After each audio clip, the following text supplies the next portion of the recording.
All right. Well, guys, we're finally getting around to fixing this hardwood scoop. I thought I'd give somebody a little advice on fiberglass. When you're wanting something like just to fill a hole like this, you gotta be careful because if it's been cracked a long time, air has already gotten into it right there. And so what you have to do is a couple things. You want to make sure that it's not protruding anymore.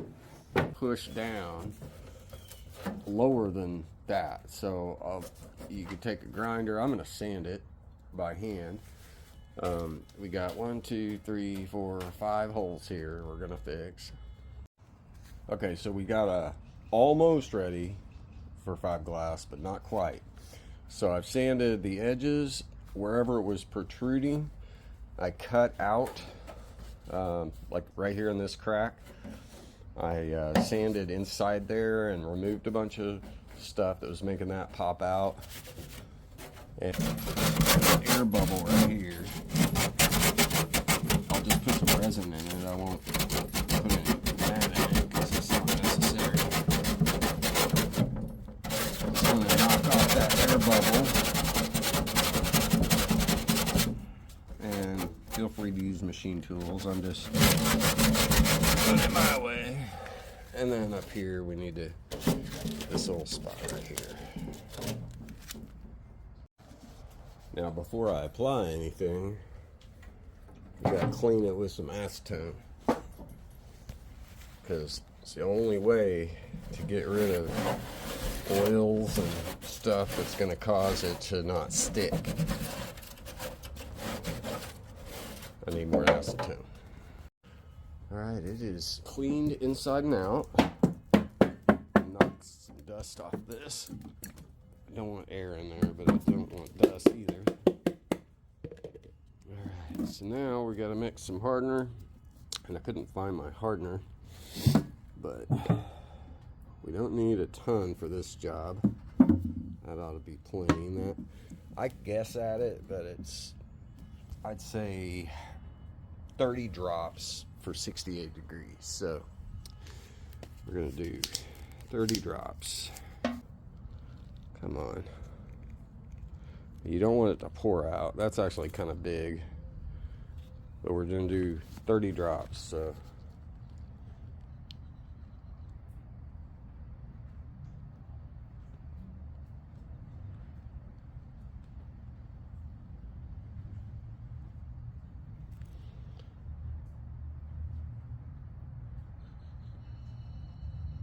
Okay, that's probably 30-ish. All right.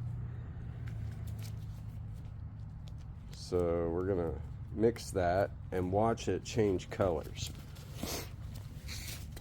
So.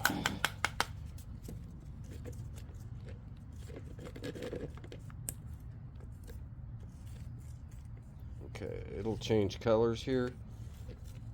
See that? And you know you've mixed it enough. And when you think you're done, mix it a little bit more. But you want it to be transparent, so use your finger to pull it straight. See what I just did right there? And that's pretty much it for the first layer. And we'll do this to all of these. Alright, so now we've got the fiberglass cloth, one layer, and mat, one layer. And we've got all this done. What we need now is not the bubbles to go that way. We want them to come this way, because we're going to fill them and sand them here in a little bit. But we don't want them popping out like that. So, oh great, my gloves are off. Let me get my gloves and I'll fix them. We want them kind of look like that. That one's actually done. That one's done. That one's going there. That one's a little too much. Yeah, I don't like that one. So I gotta fix that one. I'm gonna leave these two alone. They look beautiful. This one I'll have to fix.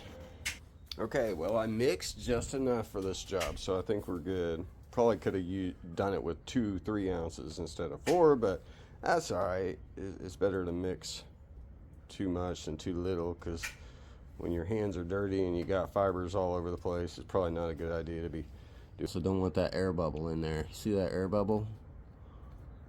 So we got a couple issues right here we need to fix. Let me get my chip brush out and do it right. I didn't want to do this without gloves, but I'm about to leave it alone for 4 or 5 hours. All this stuff will be sanded away, but we don't want air. Air is not our friend. That little air bubble right there is a pain in the ass. But like I said, I'd rather this be a dent, because when I add to it, from the inside it'll be easy to sand. I don't want a bubble here. I'd rather have a dent here to fill than a bubble. Got one little bubble right there. Don't see any more big bubbles. There's a baby bubble. I don't like that bubble. Too much resin on this whole spot. It's already hardening, guys. So I think I guessed on the hardener pretty good, because it's doing what I'd like it to do at this time. It gave me plenty of time to work on it. You know, see how I'm filling this crack? That's actually needs to go down a little bit. I may put some weight on that right there. Anyway, we're gonna leave that alone and we'll come back to it. Don't want bubbles. Say no to bubbles. This will all get sanded away. Say no to bubbles.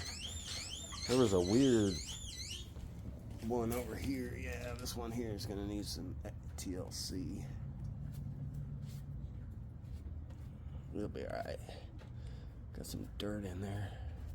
It's alright, it'll be all sanded away. Oh yeah, this part right here. Well, like I said, I'd rather have a bubble on the inside. Alright, there we go.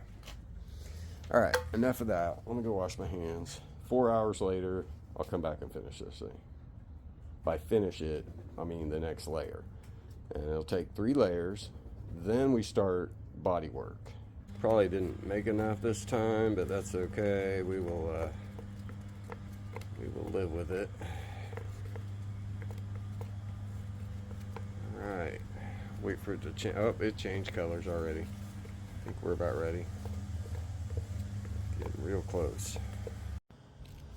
Okay, so now we're just gonna fill these in. See how it's a little dent still? So we'll find another piece here that's a good size. I like this one right here. We'll go with 2 layers.